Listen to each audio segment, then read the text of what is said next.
पूरे ऑर्गेनिक में जितनी भी रिएक्शंस हैं, जितनी भी रिएक्शन है उनको हम 3 कैटेगरी में डिवाइड कर सकते हैं। या तो कोई भी रिएक्शन एडिशन होता है ना, एडिशन मतलब 2 मॉलिक्यूल ऐड हो जाएंगे तो एडिशन। दूसरा होता है सब्स्टिट्यूशन,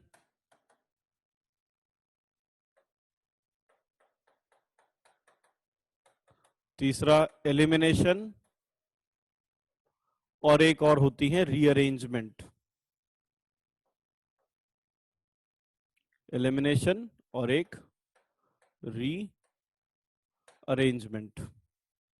तो 4 टाइप की रिएक्शन है ऑर्गेनिक में। जितनी भी रिएक्शन हम पढ़ने वाले हैं ये पक्का है कि वो इन 4 में से कोई एक होगी, या तो वो एडिशन होगी, या सब्स्टिट्यूशन होगी, या एलिमिनेशन होगी।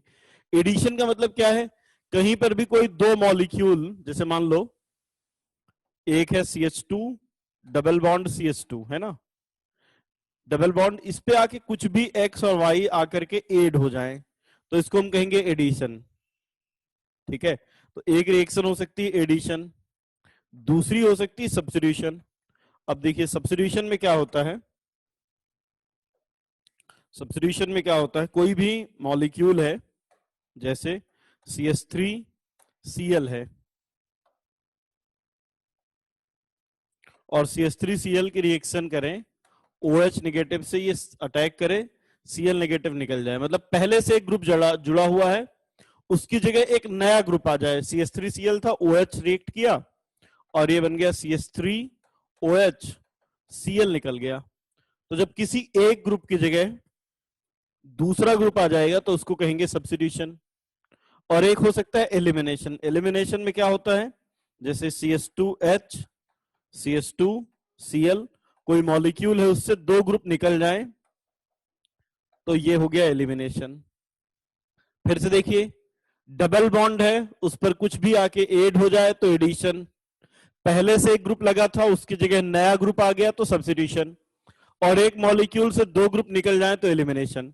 अब कोई भी केमिकल रिएक्शन है वो इन 3 में से कोई एक होगी, इधर एडिशन और सब्स्टिट्यूशन और एलिमिनेशन। जो एडिशन है वो फर्दर 3 टाइप का हो सकता है। एक होगा इलेक्ट्रोफिलिक एडिशन रिएक्शन,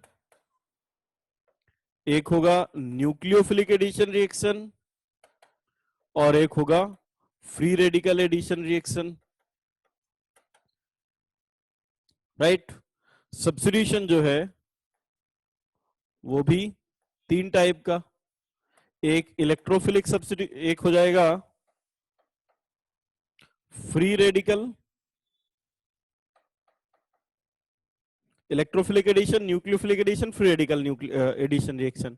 सब्स्टिट्यूशन भी इलेक्ट्रोफिलिक सब्स्टिट्यूशन रिएक्शन, दूसरा न्यूक्लियोफिलिक सब्स्टिट्यूशन रिएक्शन, और तीसरा फ्री रेडिकल सब्स्टिट्यूशन रिएक्शन। जो न्यूक्लियोफिलिक सब्स्टिट्यूशन रिएक्शन है वो फर्दर डिवाइड होगा, SN1 SN2, ठीक है, SN1 और SN1 SN2। जो एलिमिनेशन है ये 4 टाइप से डिवाइड होगा, E1 E2 E1CB और EI। ठीक है, अब समझो ऑर्गेनिक में मान लो, पूरे ऑर्गेनिक में समझ लेते हैं 500 रिएक्शन है ना, जितनी भी है मान लेते हैं 500 रिएक्शन है। अब वो 500 रिएक्शन इन्हीं में किसी एक कैटेगरी में आने वाली है। ठीक है, ये पक्का है कि जो भी रिएक्शन हम पढ़ेंगे वो इनमें से कोई एक रिएक्शन होने वाली है। अब मैं यहां पे ये कर रहा हूं, जैसे आपका जो मॉड्यूल है वो चैप्टर वाइज है। मॉड्यूल में क्या दिया है, पहले एल्केन दिया है, फिर एल्कीन दिया है, ऐसे चैप्टर वाइज दिया हुआ है। तो देखो बात समझना जरा, फ्री रेडिकल सब्स्टिट्यूशन रिएक्शन ये किस में होती है, एल्केन में होती है। फ्री रेडिकल सब्स्टिट्यूशन रिएक्शन किस में होंगी? हर टाइप के मॉलिक्यूल का फिक्स है फंडा।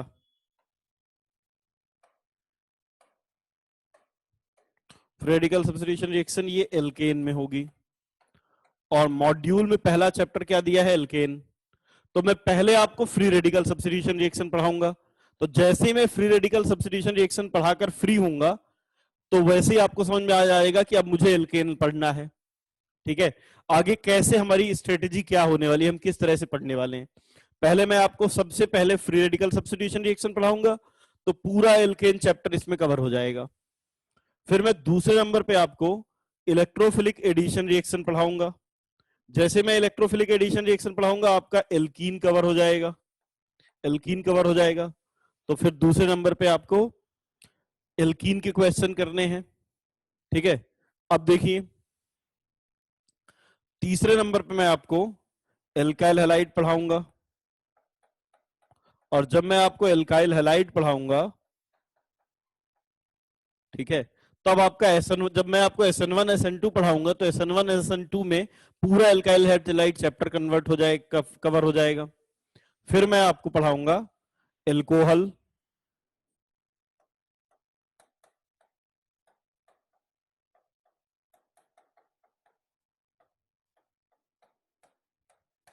ठीक है। पहला क्या पढ़ेंगे? Free radical substitution reaction, alkane topic cover. दूसरा electrophilic addition reaction, alkene topic cover. तीसरे में मैं आपको पढ़ाऊंगा SN1 SN2 और E1 E2 E1 CV और EI। क्या पढ़ाऊंगा तीसरे नंबर पे? SN1 SN2। तीसरे नंबर में आपको पढ़ाऊंगा SN1 SN2, और जब मैं आपको SN1 SN2 पढ़ाऊंगा साथ में E1 E2 पढ़ाऊंगा, ये पूरा एक साथ, पहले SN1 फिर SN2 फिर चौथे पे E1 E2 E1 CB EI। जब ये चारों चैप्टर खत्म होंगे, ठीक है, SN1 जब जैसे SN1 SN2 E1 E2 E1 CB EI पढ़ाया तो आपके ऑलरेडी एल्किल हैलाइड और एल्कोहल दोनों कवर हो जाएंगे। फिर मैं आपको पढ़ाऊंगा न्यूक्लियोफिलिक एडिशन रिएक्शन, और जब न्यूक्लियोफिलिक एडिशन रिएक्शन पढ़ाऊंगा, जब मैं आपको न्यूक्लियोफिलिक एडिशन रिएक्शन पढ़ाऊंगा तो इसमें एल्डिहाइड और कीटोन चैप्टर कवर हो जाएगा, एल्डिहाइड कीटोन कवर हो जाएगा। जब मैं आपको इलेक्ट्रोफिलिक सब्स्टिट्यूशन रिएक्शन पढ़ाऊंगा, तो जब मैं आपको इलेक्ट्रोफिलिक सब्स्टिट्यूशन रिएक्शन पढ़ाऊंगा तो पूरा बेंजीन वाला चैप्टर यहां कवर हो जाएगा। ठीक है, बेंजीन पूरा इसमें कवर हो जाएगा। फ्री रेडिकल एडिशन रिएक्शन केवल एक ही रिएक्शन है, फ्री रेडिकल एडिशन रिएक्शन का एक ही एग्जांपल है, और ये एल्कीन में आ जाएगा। तो एल्कीन के साथ मैं आपको फ्री रेडिकल एडिशन रिएक्शन भी पढ़ा दूंगा। और बचे कौन से चैप्टर? एल्डिहाइड कीटोन के बाद एसिड,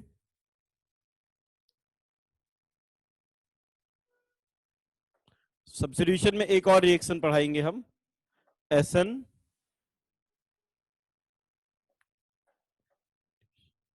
AE। और जब मैं आपको SN AE पढ़ाऊंगा तो इसमें पूरा एसिड डेरिवेटिव कवर हो जाएगा।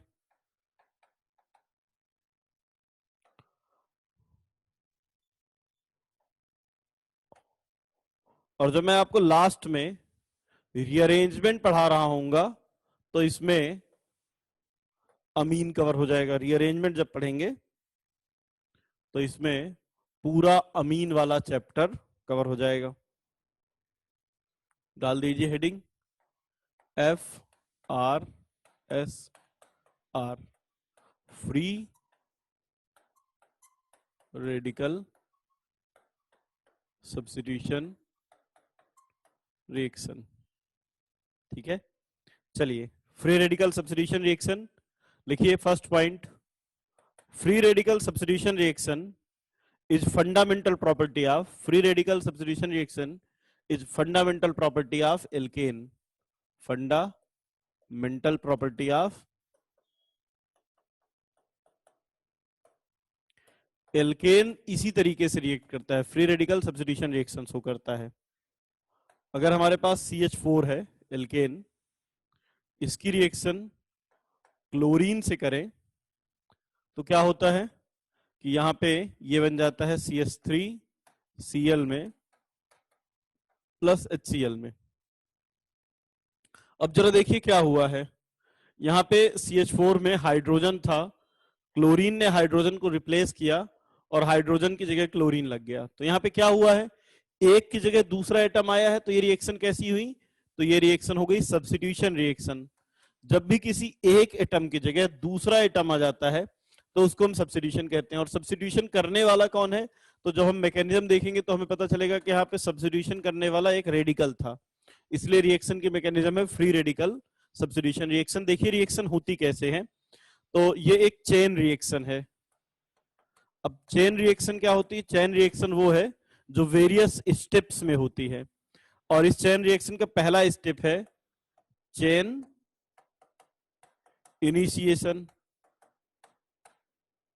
इनिशिएशन कैसे होता है, सबसे पहले तो जो क्लोरीन मॉलिक्यूल है इसको सनलाइट या हाई टेम्परेचर पे रखते हैं।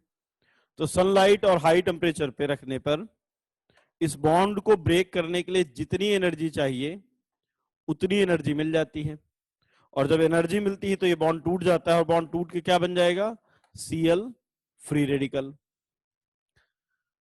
राइट, जो फ्री रेडिकल होते हैं, फ्री रेडिकल कब बनते हैं, जब होमोलिटिक क्लीवेज होता है। होमोलिटिक क्लीवेज का मतलब क्या है, कोई भी बॉन्ड अगर इस तरह से टूटे कि दोनों एटम अपने अपने इलेक्ट्रॉन लेकर के अलग हो जाएं, तो उसको कहते हैं होमोलिटिक क्लीवेज। और होमोलिटिक क्लीवेज से जो स्पीसीज बनती है वो होती है रेडिकल। होमोलिटिक क्लीवेज से जो स्पीसीज बनी है रेडिकल बना है। और जो रेडिकल है वो एक्सट्रीमली रिएक्टिव है, सबसे ज्यादा रिएक्टिव होते हैं रेडिकल। इतने ज्यादा रिएक्टिव हैं रेडिकल कि अगर कोई भी मॉलिक्यूल इनके कांटेक्ट में आया तो उसको भी अपने जैसा बना देते हैं। होता है ना ऐसा कि हमारी सोसाइटी में कोई जरूर एक ऐसा बच्चा होता है जिसके लिए घर वाले कहते हैं कि बेटा किसी के भी साथ खेल ले लेकिन इसके साथ मत जाना, राइट, ये भी तुम्हें अपने जैसा बना देगा, ये भी तुम्हें बिगाड़ देगा, है ना। और हम कहते भी कि देखो ये जो उपद्रवी होता है उसको कहते हैं कि ये सोसाइटी के रेडिकल एलिमेंट है। तो ये रेडिकल है, ये क्या करेगा, जिसको भी मिलेगा, जिससे भी मिलेगा, जिस मॉलिक्यूल से भी मिलेगा उसको भी अपने जैसे रेडिकल में कन्वर्ट कर देगा। तो पहला स्टेप है चेन इनिशिएशन जिसमें फ्री रेडिकल बना। अगला स्टेप होगा चेन प्रोपगेशन।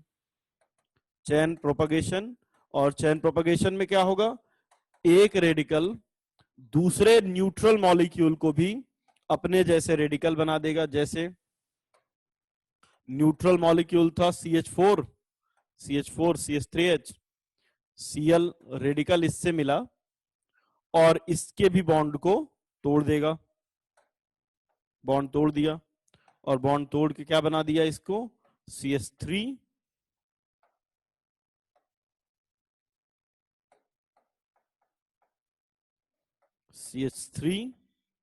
रेडिकल बना दिया, और यहां पे ये जो H रेडिकल बना था वो Cl रेडिकल से कंबाइन होकर के बन गया HCl।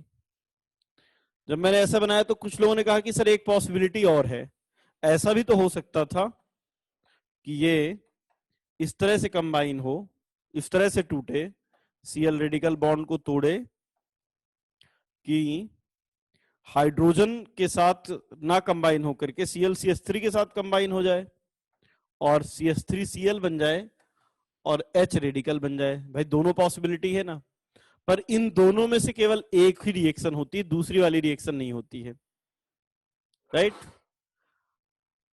अब आपको बताना है कि इनमें से कौन सी रिएक्शन हो सकती है, कौन सी रिएक्शन नहीं हो सकती। तो देखिए इनमें से एक रिएक्शन होती है, जब पहली वाली रिएक्शन हो रही है तो यहाँ पे HCl बॉन्ड बन रहा है, यहाँ पे कार्बन क्लोरीन बॉन्ड बन रहा है।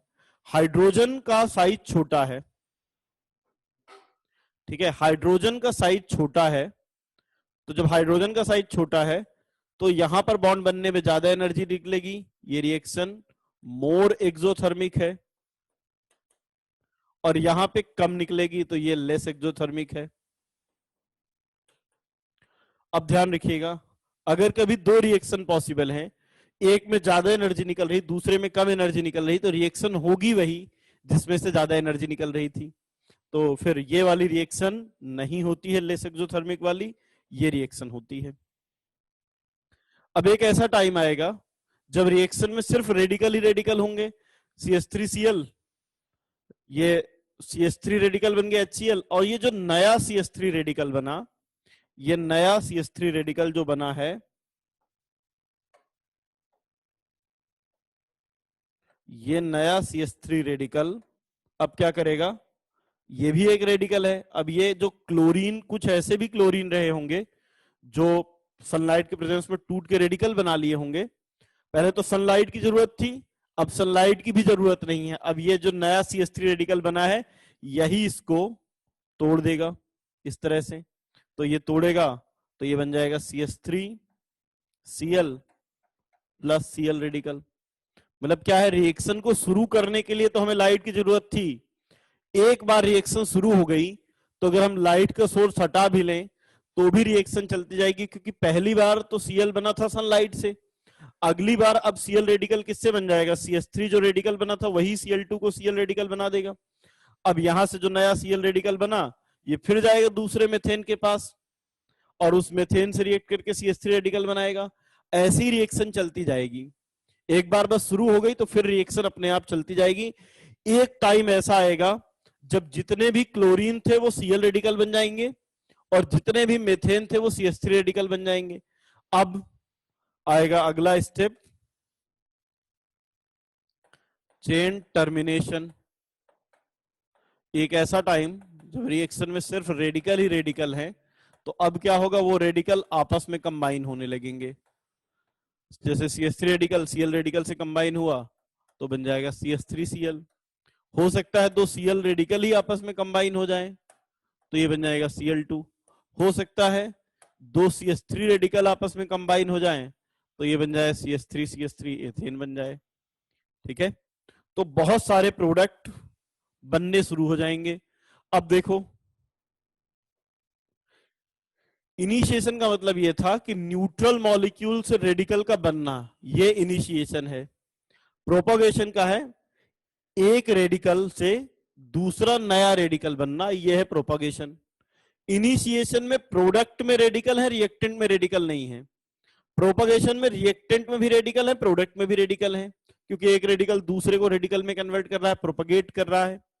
और टर्मिनेशन में अगर आप देखेंगे तो यहां पे रिएक्टेंट में रेडिकल है लेकिन प्रोडक्ट में रेडिकल नहीं है। तो इनिशिएशन में रिएक्टेंट में रेडिकल नहीं थे, प्रोडक्ट में थे।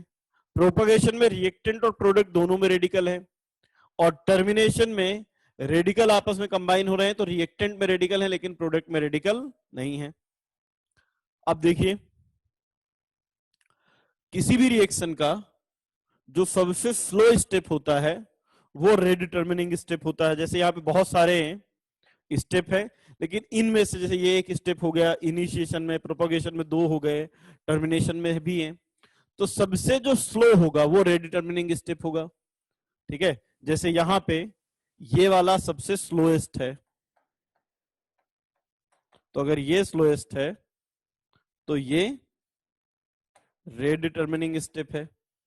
फिर एक क्वेश्चन कि सर हमें कैसे पता चलेगा कि सबसे स्लोएस्ट स्टेप कौन सा है, तो देखो, जिस किसी भी रिएक्शन में कार्बोकेटायन, कार्बन आयन या फ्री रेडिकल बने, नॉर्मली वो सबसे स्लोएस्ट स्टेप होता है।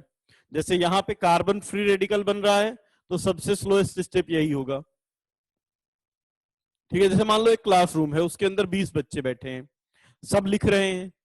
क्लास के आगे बढ़ने का रेट इस बात पर डिपेंड करता है कि जो सबसे स्लो लिख रहा है उसने लिखा या नहीं। मान लो बहुत सारी रिएक्शन हो रही, एक रिएक्शन बहुत फास्ट है, दूसरी बहुत स्लो है, बहुत सारे स्टेप्स हैं, लेकिन जो फाइनल प्रोडक्ट बनेगा वो किस बात पर डिपेंड करेगा कि सबसे जो स्लो स्टेप था वो कौन सा है। सबसे जो स्लो वाला था, अगर एक स्टेप ऐसा जो बहुत स्लो है तो फिर अल्टीमेट प्रोडक्ट भी स्लो ही बनेगा।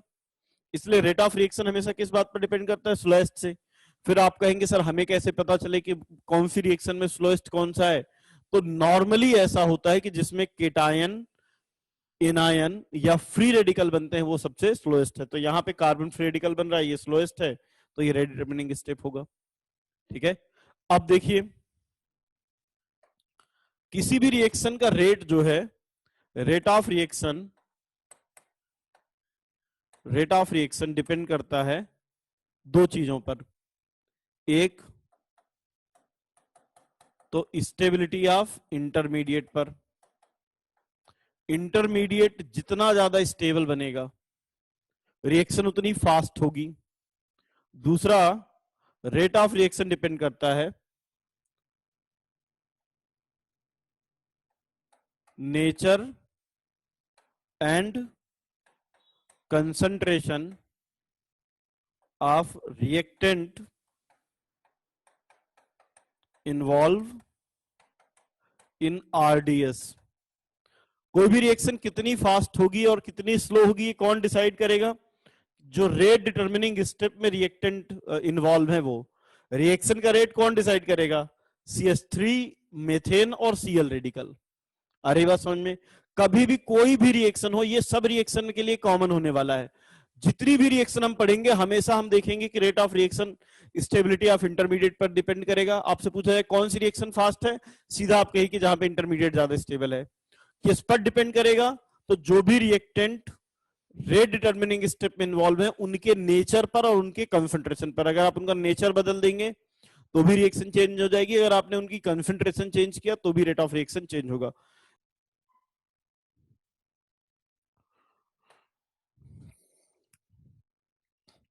अब देखिए, हमने कहा रेट ऑफ रिएक्शन डिपेंड करता है स्टेबिलिटी ऑफ इंटरमीडिएट पर। ठीक है, जैसे अगर हमारे पास डिफरेंट टाइप ऑफ हैलोजेंस हो, है ना, F2 Cl2 Br2 और I2।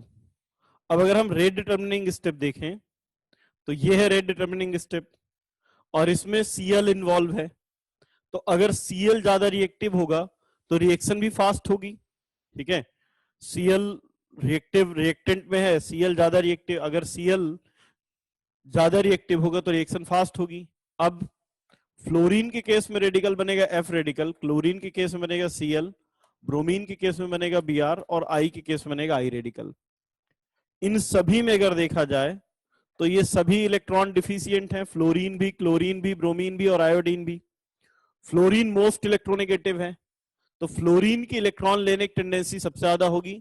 इसलिए अगर हम डिफरेंट हैलोजन लें F2 Cl2 Br2 और I2 में तो रेट ऑफ रिएक्शन सबसे ज्यादा होगी फ्लोरीन में, फिर क्लोरीन में, फिर ब्रोमीन में, फिर आयोडीन में।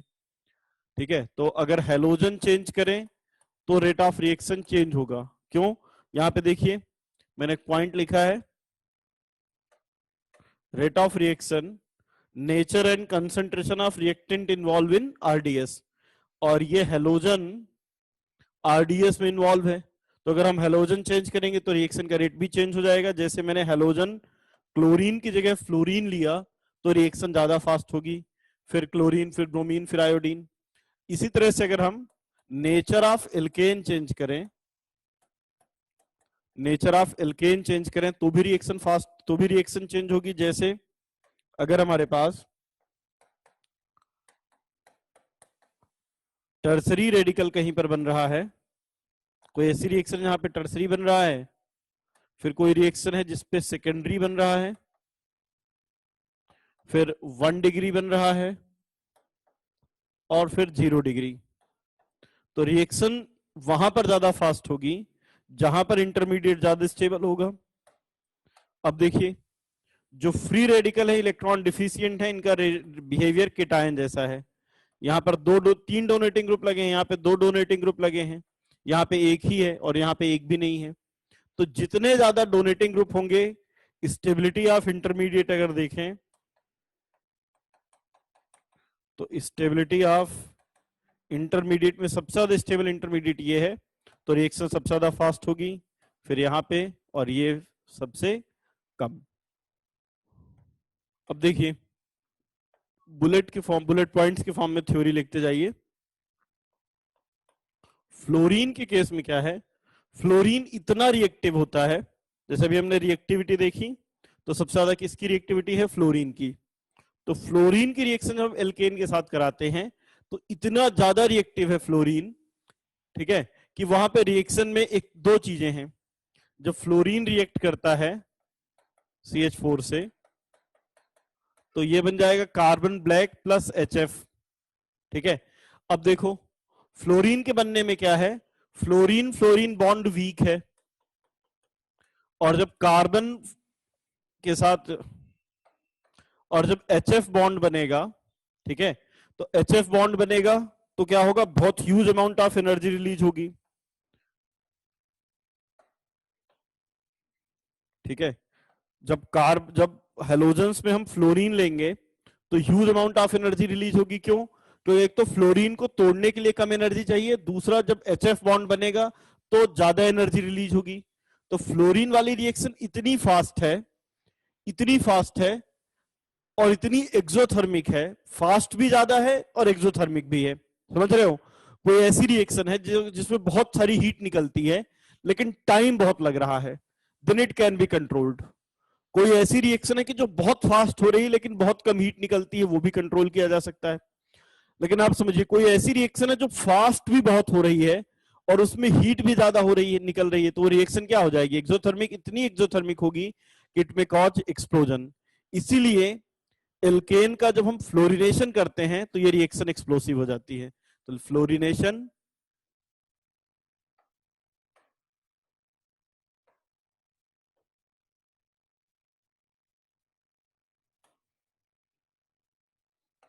लिखिएगा, fluorination is explosive reaction.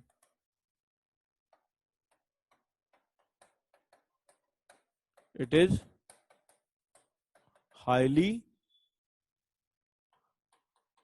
exothermic, so cannot be controlled। इसलिए हम इसको कंट्रोल्ड नहीं कर सकते हैं, इतनी फास्ट होती है कि हम उसको कंट्रोल नहीं कर सकते हैं। दूसरी बात, फ्लोरीन इतना रिएक्टिव है कि इवन डार्क में भी रिएक्ट कर लेता है। तो लिख लीजिएगा next point, fluorine react even in dark, मतलब इसके लिए सनलाइट की जरूरत भी नहीं है। ठीक है, तो एक तो एक्सप्लोसिव है, दूसरा इतना रिएक्टिव है फ्लोरीन कि बाकियों के लिए सनलाइट चाहिए, इसके लिए सनलाइट की भी जरूरत नहीं, अपने आप हो जाएगी। तीसरा पॉइंट ये है कि अगर फ्लोरीन कभी रिएक्ट करता है, फ्लोरीन रिएक्ट करवाए भी अगर हम, फिर इसके बाद भी रिएक्शन करवाएं, react with alkane to form carbon black, अगर रिएक्ट करता भी है तो एलिमेंटल कार्बन बन जाएगा। कैसे? अगर हम CH4 की रिएक्शन फ्लोरीन से करवाएं तो ये रिएक्ट करके एलिमेंटल कार्बन प्लस HF बना लेगा, मतलब एल्काइल हैलाइड बनेगा नहीं। अगर आपने करवाया भी तो एक तो एक्सप्लोसिव हो जाएगा और ऊपर से आप एल्काइल हैलाइड बनाना चाह रहे थे, एल्काइल हैलाइड बनेगा नहीं। तो इसलिए नॉर्मली जो फ्लोरिनेशन रिएक्शन होती है वो अवॉइड किया जाता है। हम एल्काइल फ्लोराइड को कभी भी फ्री रेडिकल सब्स्टिट्यूशन रिएक्शन से नहीं बनाते हैं, ध्यान रखिएगा। एल्काइल फ्लोराइड बनाने के लिए हम ये रिएक्शन यूज नहीं करेंगे।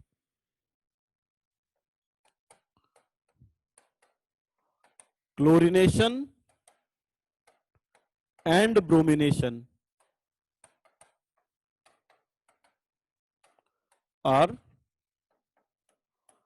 Controlled reaction. क्लोरिनेशन और ब्रोमिनेशन कराना है अगर, तो हम बहुत आसानी से करा सकते हैं इस मेथड से।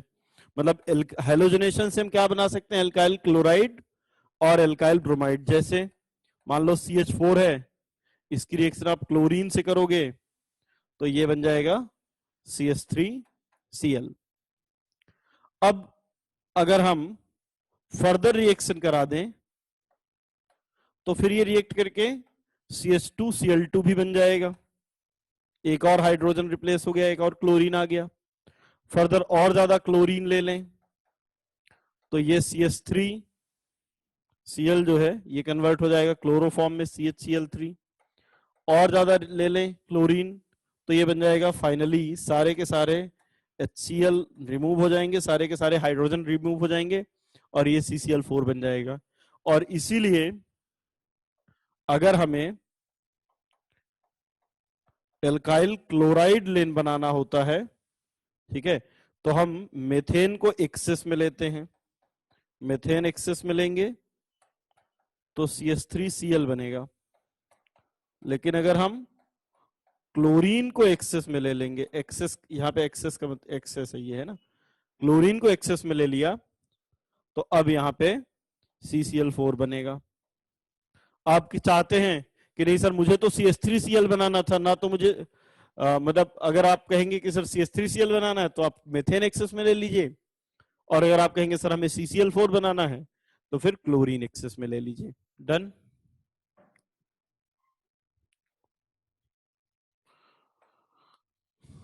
अब देखिए, अगर आयोडिनेशन करना है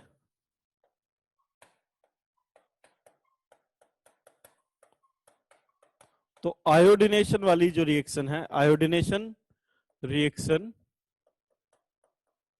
इज रिवर्सिबल। आयोडिनेशन की प्रॉब्लम क्या है कि ये रिवर्सिबल रिएक्शन है।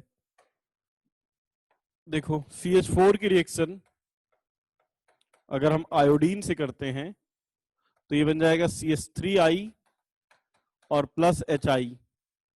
अब प्रॉब्लम ये है कि ये जो HI है, HI act as reducing agent.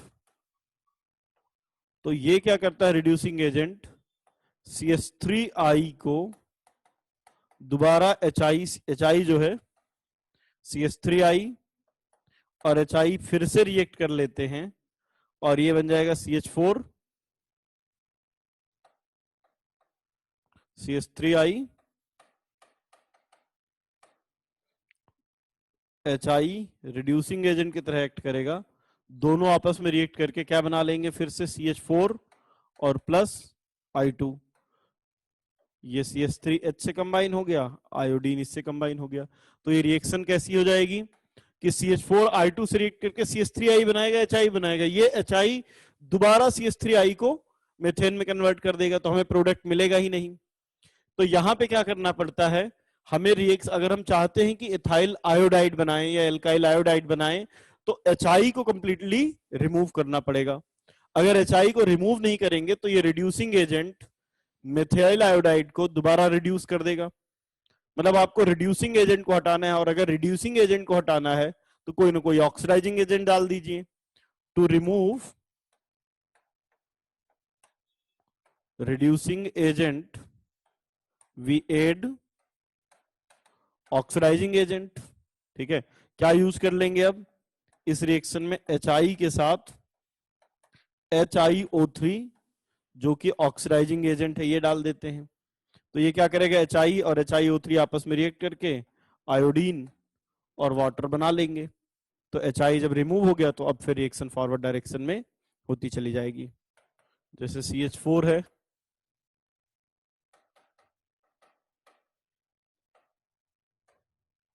CH4 है, अगर इसकी रिएक्शन क्लोरीन से करें तो बन जाएगा CH3Cl और साथ में HCl।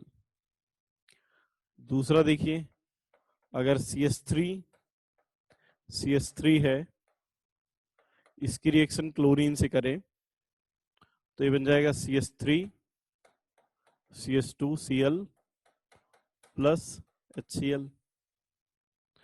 तीसरा, अगर हम प्रोपेन लें और इसकी रिएक्शन क्लोरीन से करते हैं तो अब यहां पे दो पॉसिबिलिटी है। एक तो हाइड्रोजन इन दोनों में से किसी एक पर लग सकता है, और दूसरा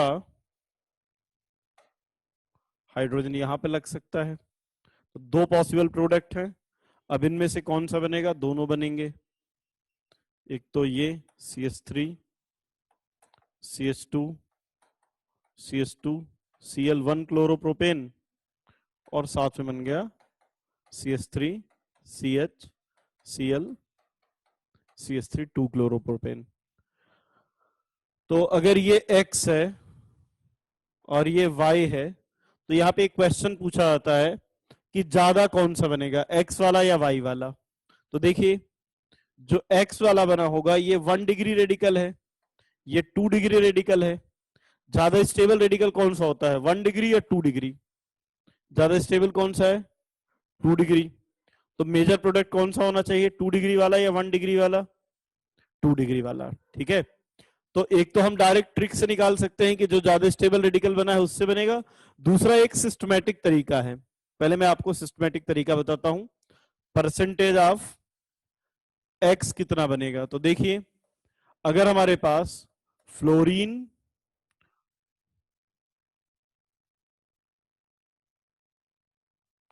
क्लोरीन और ब्रोमीन है, आयोडीन को तो छोड़ ही देते हैं, है ना। अब फ्लोरीन, क्लोरीन, ब्रोमीन, आयोडीन है, और इनकी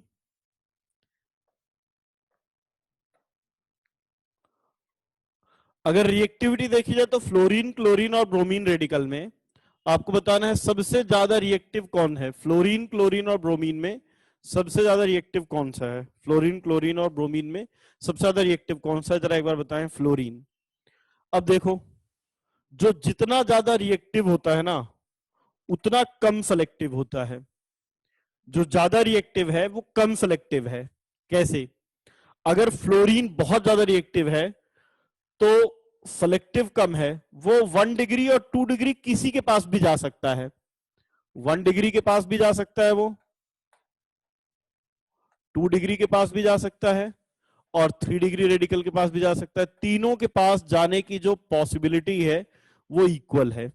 उसकी जो सेलेक्टिविटी है, सेलेक्टिव नहीं है वो, क्योंकि बहुत जल्दी में है, बहुत ज्यादा रिएक्टिव है, वो डिसाइड नहीं कर पाएगा कि किसके पास जाऊं। लेकिन क्लोरीन रेडिकल कैसा है, जो कंपेरेटिवली लेस रिएक्टिव है। लेस रिएक्टिव है तो मोर सेलेक्टिव होगा, उसके पास भी ऑप्शन आएंगे कि तुम 1 डिग्री के पास जाना चाहोगे, 2 डिग्री के पास या 3 डिग्री के पास।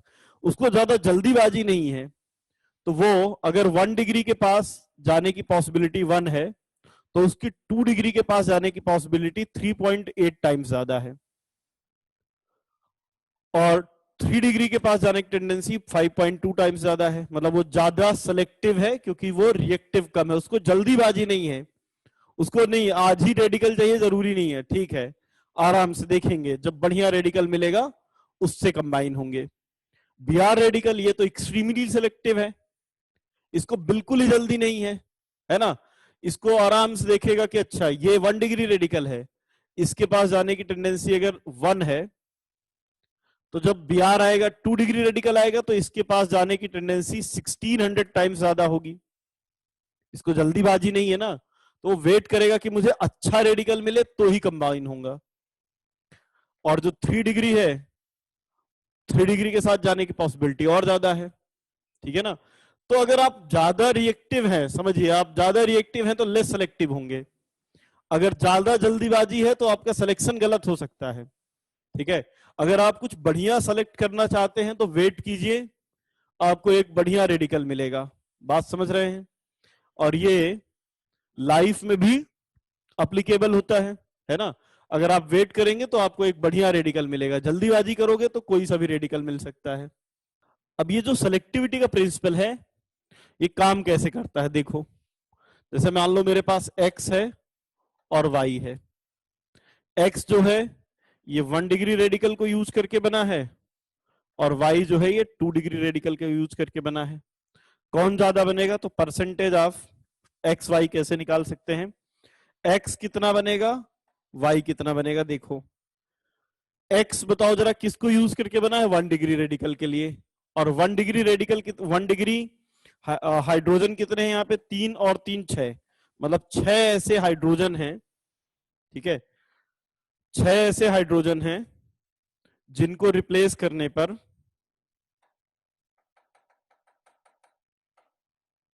परसेंटेज ऑफ एक्स कैसे बनेगा। 6 ऐसे हाइड्रोजन हैं जिनको रिप्लेस करके 1 डिग्री बन सकता है। तो 6 हाइड्रोजन, और हर एक हाइड्रोजन के लिए क्लोरीन की रिएक्टिविटी 1 डिग्री के लिए 1 अपॉन। अब 6 × 1 प्लस ये वाला किसको बना है 3.8 × 2, ठीक है। परसेंटेज ऑफ वाई कितना हो जाएगा, ये कितने हैं, तो 2 डिग्री, 2 हाइड्रोजन ऐसे हैं जिनको रिप्लेस करके बन सकता है, तो 2, और 2 डिग्री के लिए क्लोरीन की सिलेक्टिविटी कितनी है 3.8, और टोटल कितना बना है, तो टोटल 6 × 1 प्लस 3.8 × 2, मतलब ये कितना बन जाएगा 6/13.6, और ये बन जाएगा 7.6/13.6। अब आप बताइए ज्यादा कौन है, 6/13.6 या 7/13.6, ज्यादा वैल्यू कौन सी आएगी, वाई वाली की, तो इसलिए वाई मेजर है और ये माइनर है। फार्मूला क्या है परसेंटेज निकालने का, परसेंटेज निकालने का फार्मूला है number of radical into selectivity. अब यहां पे बीच वाला 3 डिग्री है और 1 डिग्री, अब यहां पे दो प्रोडक्ट बन सकते हैं, एक तो ये वाला, एक तो ये वाला, और दूसरा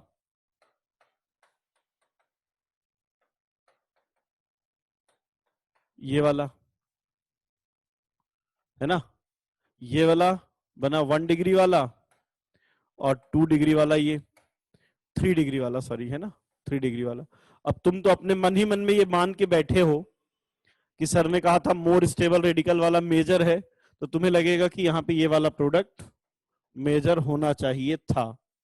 अब एक्चुअली ये मेजर है या नहीं, ये अब देख लेते हैं, पर देखेंगे हम अपने वाले तरीके से। कैसे, इसको मान लेते हैं x, इसको मान लेते हैं y।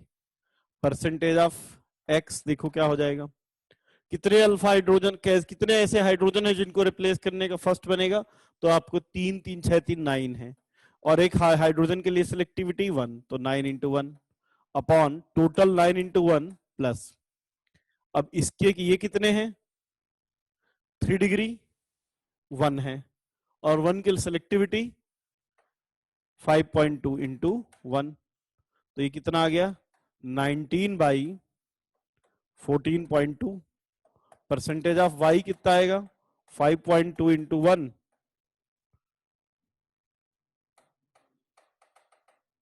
1 × 5.2 अपॉन 9 × 1 प्लस 1 × 5.2, तो ये हो गया 5.2/14.2। अब बताइए कौन सी वैल्यू ज्यादा आई, फर्स्ट वाली या सेकंड वाली। 9 कैसे आया बेटा, ये 3 3 3 6 3 9 हाइड्रोजन है जिनको रिप्लेस करने पर ये बन सकता है। तो अब बताओ ज्यादा कौन आया है, x की वैल्यू आ गई, तो यहां पर तो मेजर ये वाला हो गया, और इसके अलावा कहीं पर भी निकालोगे तो मेजर यही रहेगा। हाँ, अगर हम ब्रोमिनेशन करते, अगर हम ब्रोमिनेशन करते तब कोई समस्या नहीं आती है। अगर आपने ब्रोमिनेशन किया है तब तो हमेशा ही यही वाला मेजर होगा, क्योंकि देखो इस बार ये अगर x है और ये y है ना, इसका यहां पे कैलकुलेट कर देता हूं। ब्रोमिनेशन में कभी कोई पंगा होगा ही नहीं, क्योंकि यहां परसेंटेज ऑफ x कितना होगा, ब्रोमिनेशन के लिए 1 डिग्री है 9, और 1 डिग्री के लिए सिलेक्टिविटी 1 अपॉन 9 × 1 प्लस 3 डिग्री के लिए कितनी थी ब्रोमिनेशन में, 3 डिग्री में देख लो एक बार यहां टेबल से 182,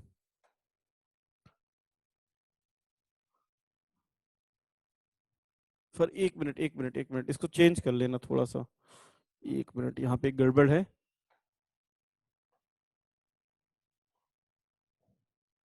1, ये डाटा 182 और 1600 है, वो आयोडिनेशन में था 10⁵ है ना, आयोडिनेशन का हम देख ही नहीं रहे, तो ये चेंज कर लीजिएगा डाटा।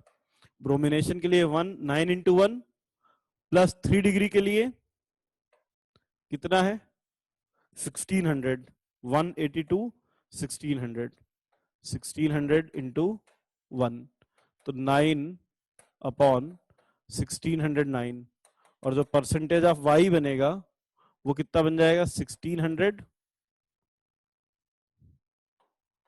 वो कितना बन जाएगा 1 इंटू 1600 अपॉन 9 टू 1 प्लस 1600, मतलब ये कितना बन गया 1600 अपॉन 1609, तो ऑलमोस्ट 99.9% ये बन जाएगा, ये 0.1% बहुत ज्यादा बनेगा। तो अब ब्रोमिनेशन में कोई पंगा नहीं है, ब्रोमिनेशन में तो हमेशा ही मोर स्टेबल वाला ही मेजर होता है, पंगा हैलोजनेशन में भी नहीं है। एक ही जगह था, वो एग्जांपल मैंने ले लिया है, बाकी जगह पे आप बिल्कुल देखिए। हाँ, इसको छोड़कर बाकी सब में कैलकुलेशन के कर सकते हैं क्या? बाकी केस में भी ना कैलकुलेट बिल्कुल कर सकते हैं अमिता, वही करने वाले हैं, ये तो मैंने इसके लिए बता दिया है, बाकी जगह कैलकुलेशन करने की जरूरत नहीं है। मैं आगे एग्जांपल लूंगा ना, उनमें हम कोई कैलकुलेशन नहीं करने वाले हैं। वहां पे बस हम ये लिखेंगे कौन सा ज्यादा बना कौन सा कम। जैसे मैं एक एग्जांपल लेता हूं,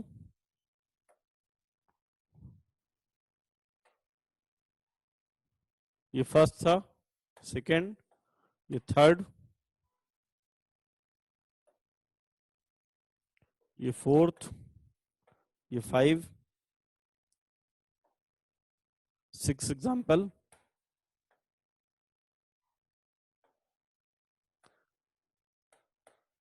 क्लोरिनेशन किया, 4 पॉसिबल पोजीशन है, 1, 2, 3, और ये दोनों आइडेंटिकल हैं। 4 पॉसिबल पोजीशन है, 4 पॉसिबल प्रोडक्ट बनेंगे। चलिए बना लेते हैं। एक ये, दूसरा ये, तीसरा ये, और चौथा ये। ज्यादा दिमाग न लगाते हुए सीधे कहेंगे मेजर कौन सा है, ये वाला मेजर है। ठीक है, कितने प्रोडक्ट बने इस बार देखिए। अगर हम कहें कि बताइए जरा कितने बने इस बार, 4, तो अगर मैं कहूं यहां पे स्ट्रक्चरल आइसोमर कितने बने, तो आप कहेंगे 4। लेकिन अगर मैं कहूं टोटल कितने बनेंगे, टोटल प्रोडक्ट कितने बनेंगे, तो देखिए टोटल प्रोडक्ट कितने हो गए। इनमें से ये वाला कायरल है और दूसरा ये वाला कायरल है, और जब कोई मॉलिक्यूल कायरल होता है, एक कायरल कार्बन है, तो उसके 2 आइसोमर बनेंगे, एक आर और एक एस। ये भी कायरल था, इसके भी 2 बन जाएंगे, आर और एस। तो टोटल कितने बन गए, एक ये, दूसरा ये, इसके 2, 3, 4, 5, 6, टोटल प्रोडक्ट 6 बन जाएंगे। जिनमें से ऑप्टिकली एक्टिव कितने हैं, तो ऑप्टिकली एक्टिव हो जाएंगे 4। इसका आर भी ऑप्टिकली एक्टिव, एस भी ऑप्टिकली एक्टिव, इसका आर और इसका एस, और ये दोनों ऑप्टिकली इनएक्टिव हैं जो ऑप्टिकल आइसोमेरिज्म शो नहीं करते हैं। अगर मैं आपसे पूछ लूं कि बताओ रेसेमिक मिक्सचर कितने बनेंगे, तो जितने भी ऑप्टिकली एक्टिव होते हैं उसके आधे, यानी 2 रेसेमिक मिक्सचर मिलेंगे।